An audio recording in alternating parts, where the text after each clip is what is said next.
Assalamualaikum teman-teman.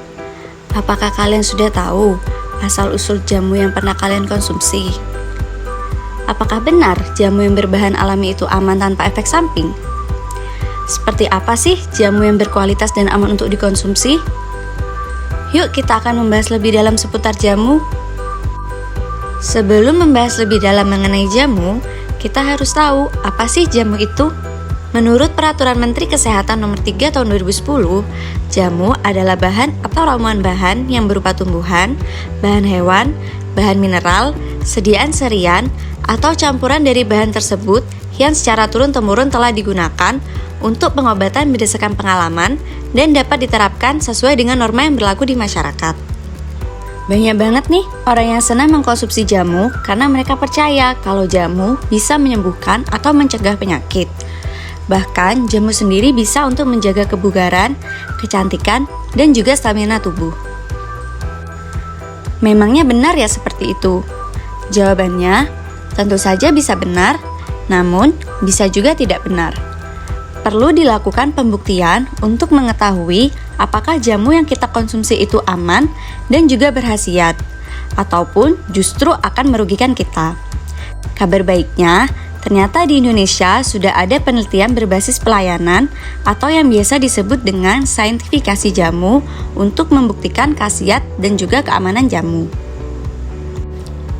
Saintifikasi jamu sendiri merupakan penelitian berbasis pelayanan kesehatan yang hanya dapat dilakukan di fasilitas pelayanan kesehatan yang telah mendapatkan izin atau sesuai dengan ketentuan peraturan perundang-undangan yang berlaku.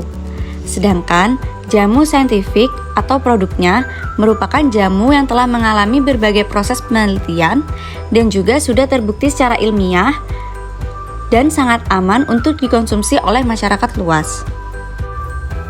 Saintifikasi jamu adalah pembuktian ilmiah atau evidence-based jamu melalui penelitian berbasis pelayanan kesehatan, riset keamanan, dan kemanfaatan jamu.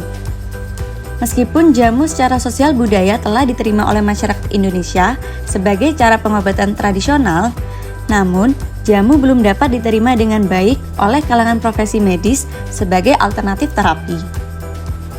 Hal demikian dapat dipahami karena pada umumnya jamu belum mempunyai bukti ilmiah yang kokoh terkait khasiat dan keamanannya. Jamu saintifik tidak melalui uji praklinik selama ini. Bentuknya bisa berupa kapsul atau direbus lalu diminum. Eksplorasi atau penjelajahan merupakan proses yang dilakukan di lapangan untuk memperoleh pengetahuan lebih banyak tentang bahan jamu di Indonesia.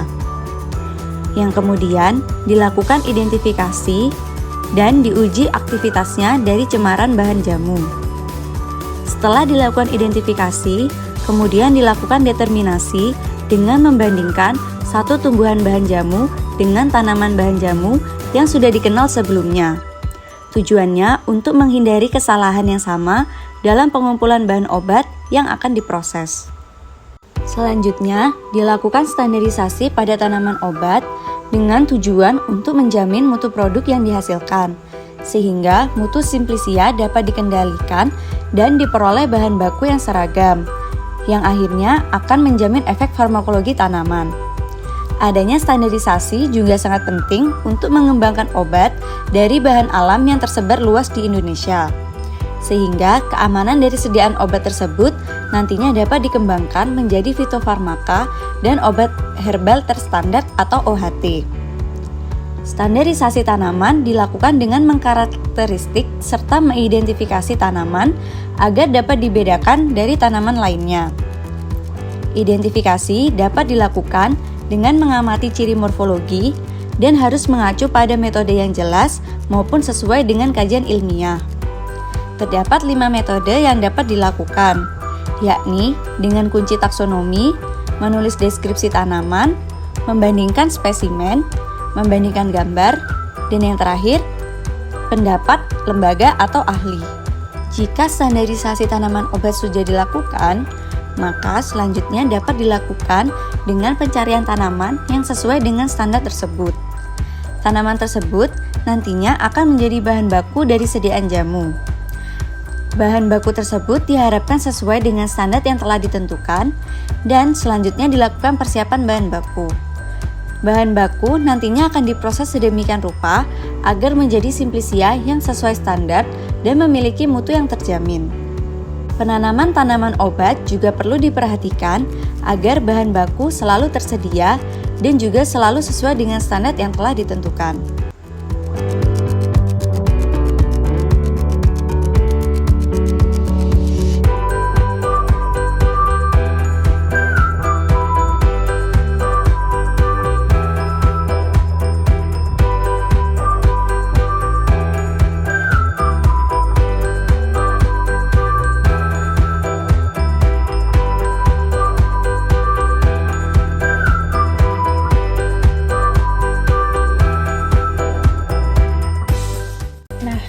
Budidaya tanaman obat selanjutnya dilakukan pemanenan.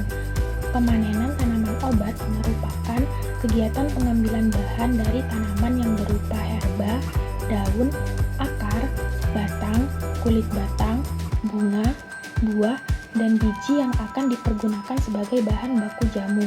Pemanenan tanaman obat yang baik harus memperhatikan waktu panen, usia tanaman, teknik pemanenan, peralatan pemanenan, dan bagian tanaman yang dipanen agar didapatkan kandungan senyawa aktif pada kadar yang optimal. Hal ini disesuaikan berdasarkan jenis tanaman obatnya, karena setiap jenis tanaman memiliki waktu dan cara panen yang berbeda. Hal yang tidak kalah penting untuk diperhatikan adalah alat dan wadah yang digunakan untuk pemanenan. Wadah harus bersih dan bebas dari sisa tanaman yang dipanen sebelumnya. Jika wadah yang digunakan berupa plastik, harus dipastikan memiliki sirkulasi udara yang baik. Jika wadah tidak digunakan, dijaga agar tetap kering dan diletakkan dalam ruang yang bersih dan terhindar dari hewan pengerat dan binatang lain. Setelah dilakukan pemanenan, selanjutnya dilakukan penanganan pasca panen tanaman obat. Apa sih penanganan pasca panen itu? Jadi, penanganan pasca panen tanaman obat merupakan perlakuan terhadap hasil panen tanaman obat, sehingga menjadi produk yang siap dikonsumsi maupun simplisia yang memenuhi persyaratan mutu yang telah ditetapkan. Kira-kira apa saja sih tahapan yang dilakukan? Terdapat beberapa tahapan pada proses pasca panen tanaman obat. Tahapan yang pertama ada sortasi basah. Sortasi basah dilakukan untuk memisahkan kotoran atau bahan asing serta bagian tanaman lain yang tidak diinginkan, agar mengurangi kontaminasi awal yang dapat mengganggu proses selanjutnya. Kemudian dilakukan pencucian menggunakan air untuk menghilangkan tanah dan kotoran lain yang melekat pada bahan simplisia. Tanaman obat yang telah dicuci kemudian ditiriskan. Penirisan dimaksudkan untuk mengurangi atau menghilangkan kandungan air di permukaan bahan dan dilakukan sesegera mungkin sehabis melakukan pencucian. Tahapan selanjutnya yaitu perajangan. Perajangan bisa dilakukan dengan pisau yang terbuat dari stainless steel atau alat perajang khusus yang didesain sedemikian rupa sehingga menghasilkan rajangan yang seragam. Kemudian dilakukan pengeringan. Pengeringan bertujuan untuk mengurangi kadar air agar bahan simplisia tidak rusak dan mencegah pertumbuhan kapang, jamur, dan jasad renik lain. Tahapan selanjutnya adalah sortasi kering, bertujuan untuk memisahkan bahan-bahan asing dan simplisia yang belum kering seutuhnya. Kemudian proses selanjutnya dilakukan pengemasan. Tahapan ini bertujuan untuk melindungi simplisia saat pengangkutan, penyimpanan, dan proses distribusi dari gangguan luar seperti suhu, kelembapan, cahaya, pencemaran mikroba, serta gangguan berbagai jenis serangga lainnya. Tahapan selanjutnya yaitu pelabelan. Label yang ditempel pada kemasan berisikan informasi simplisia yang jelas, meliputi nama ilmiah tumbuhan obat, asal bahan, tanggal panen, tanggal simpan, berat simplisia, dan status kualitas bahan. Tahapan yang terakhir adalah penyimpanan. Tujuan penyimpanan adalah agar simplisia tetap tersedia setiap saat bila diperlukan. Penyimpanan merupakan upaya untuk mempertahankan kualitas fisik dan kestabilan kandungan senyawa aktif, sehingga tetap memenuhi persyaratan mutu yang telah ditetapkan. Ternyata setelah proses yang panjang tadi, masih ada proses yang harus dilakukan loh untuk dikatakan sebagai jamu saintifik. Apa saja sih prosesnya? Setelah pasca panen, perlu dilakukan standarisasi bahan baku, kontrol kualitas, dan penyerahan ke pelayanan kesehatan. Bahan baku yang diperoleh setelah panen perlu distandarisasi untuk mengetahui kandungan kimia dan kesesuaian efek farmakologi bahan.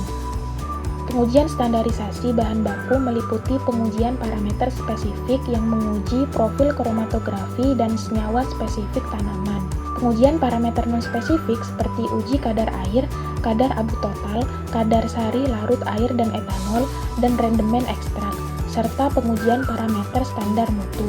Jamu yang telah diproduksi agar kualitasnya terjaga baik, maka perlu dilakukan kontrol kualitas jamu. Kontrol kualitas sendiri merupakan usaha untuk menjaga keaslian mutu produk. Kontrol kualitas sediaan obat tradisional dilakukan mulai dari bahan baku hingga menjadi sediaan akhir, yaitu dari proses penanaman hingga pengemasan, sehingga akan terwujud suatu homogenitas bahan baku. Secara umum, kontrol kualitas meliputi 3 hal penting, yaitu identitas, kemurnian, dan isi atau kandungan. Parameter uji kontrol sediaan jamu berdasarkan Peraturan Badan Pengawas Obat dan Makanan Tahun 2019, Pasal 8 Ayat 2, yaitu organoleptik, kadar air, cemaran mikroba, waktu hancur, volume terpindahkan, aflatoksin total, cemaran logam berat, penentuan kadar alkohol, dan pH. Jamu yang sudah dikemas dan telah lulus standarisasi serta kontrol kualitas akan diserahkan ke pihak pelayanan kesehatan untuk membuat jamu sesuai kebutuhan.